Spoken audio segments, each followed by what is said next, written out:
We are poor little lambs who have lost our way. Ba, ba, ba.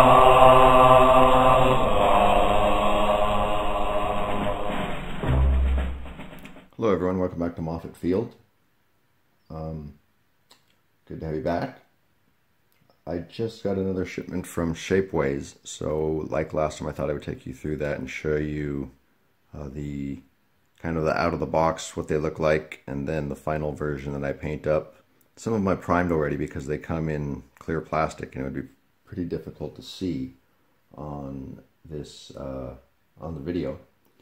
But the first one that I'll start with is the USS New Mexico, and this is made by COB Constructs and Miniatures, and that's in black black high definition plastic. And here's the primed version. Might be a little easier to see. You can see the detail on them is really great. And this is, like I said, the USS New Mexico. I guess a somewhat important battleship. I'm from New Mexico, that's why I decided to buy it. But it was in a few battles. It wasn't at Pearl Harbor, I don't believe, but it was at Luzon, Okinawa, Marshall Islands, and it was in Tokyo Bay for the Japanese surrender. And let's see, do I have another battleship I can put next to it so you guys can see the size? Let me pull it out real quick. Here is the one from Historical Board Gaming for the Anzacs. So you can see it's right about the same size, kind of a normal sized battleship. I was thinking of maybe using these if we get into historical historical board gaming in 1936. Maybe use these for the upgraded battleships, but not sure about that. So that's the USS New Mexico. The next one is the Super Yamato, and that's by Historical Board Gaming. Great Global War 1936 scale. It looks pretty similar to the other Yamatos that come in the game,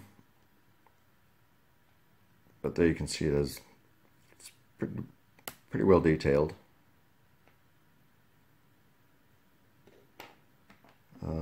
The next thing I'll show you is the Arado AR-234. It was the world's first operational jet-powered bomber, and it was the last German plane to fly over Britain in April of 1945. So the first operational jet-powered bomber. And this was made by Kampfflieger Models. And it comes in a pack of two. It comes with one with the wheels up and one with the wheels down. This is the wheels down version.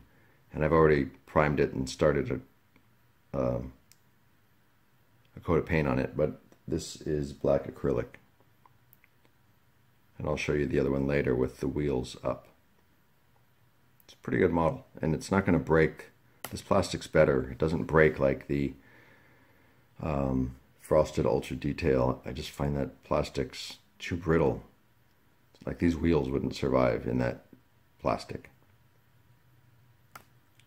Okay, the next thing I have is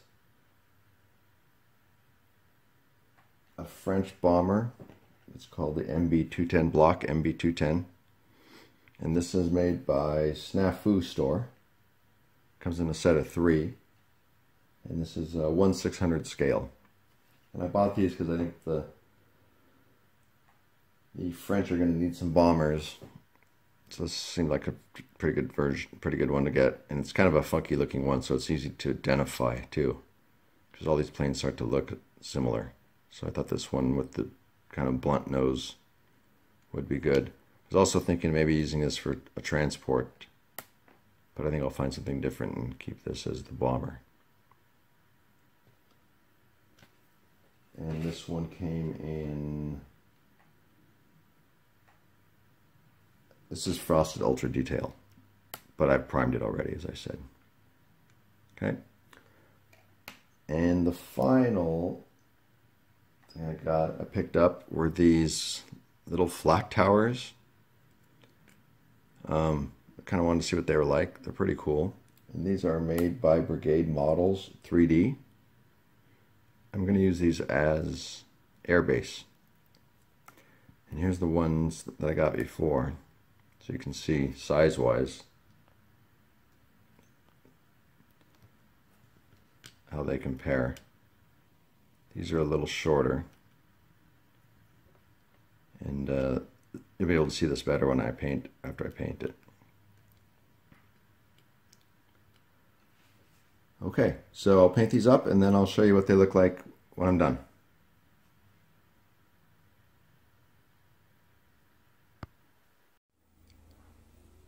Okay everyone, here we go. Here's the painted up versions.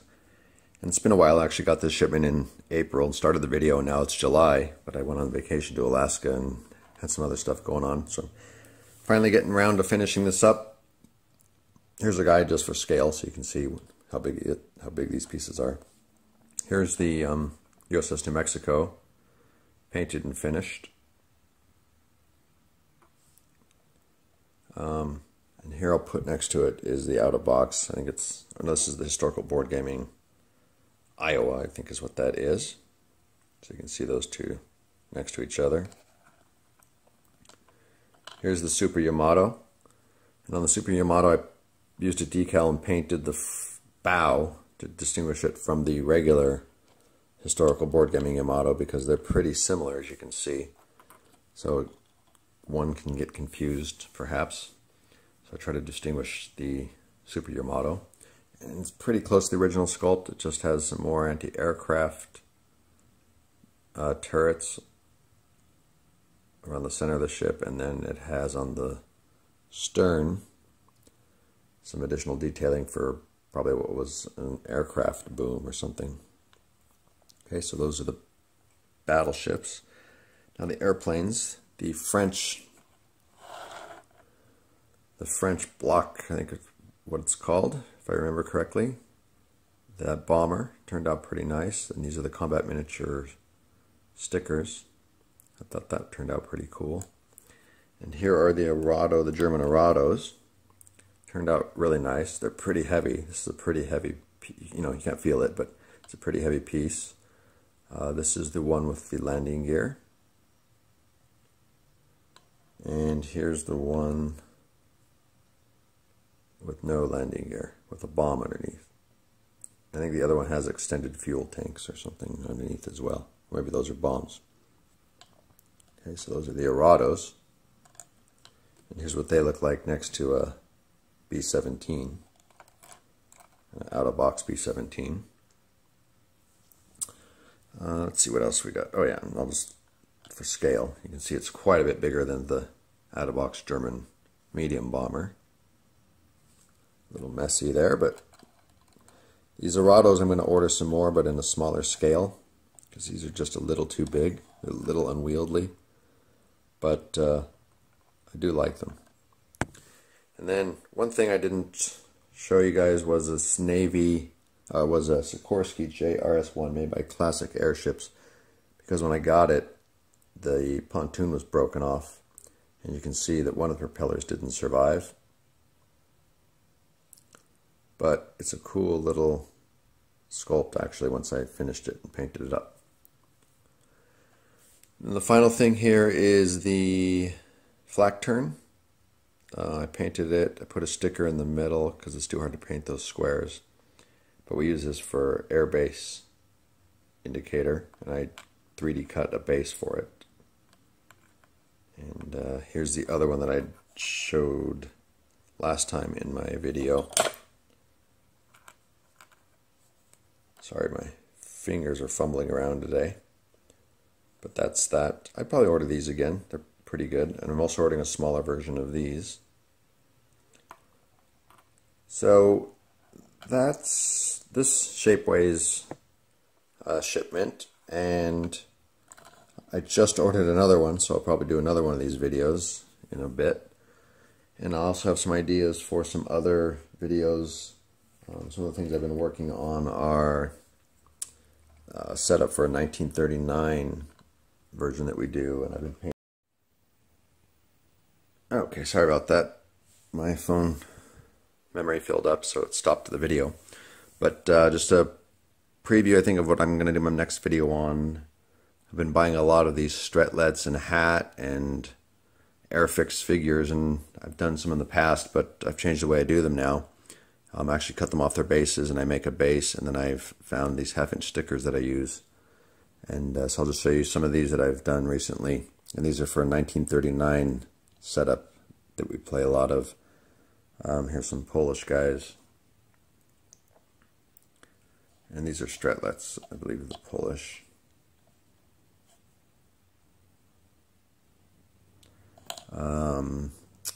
Some Hungarians. I like the stickers because you can make the roundel pretty much anything you want. That's the Hungarian. Here's a Romanian. I didn't do a sticker on the Romanian. I just used the normal decals. Let me see if I can get these closer. Oh, no. Yeah, maybe that's better. So that's the Romanian. Here's an Afghan. Oops, he didn't stick on there very well.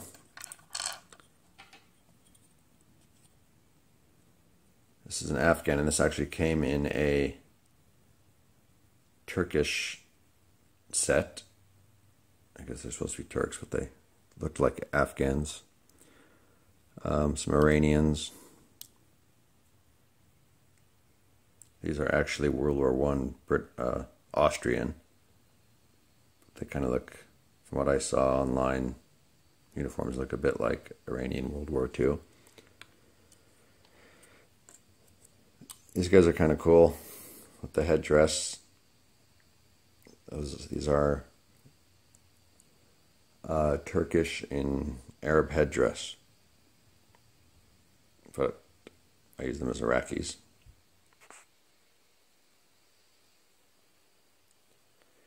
And then got two for the British. One guy's a Congo, Belgian Congo, but in this game, the version we play, the British immediately take the Belgian Congo. And then I have the King's African Rifles set up. So I actually try to print that on the base. So it's just, you know, you get kind of tired of playing with the same pieces all the time, so it's kind of fun to have some variation. But as I said, in my next video, I'll do a in-depth on these and the different sources and the pieces and things like that. So anyway, hope you enjoyed the video, and hope to see some of you down at Sire Blood's Bloodbath in September. Hopefully meet some people down there and have some good games. Take care.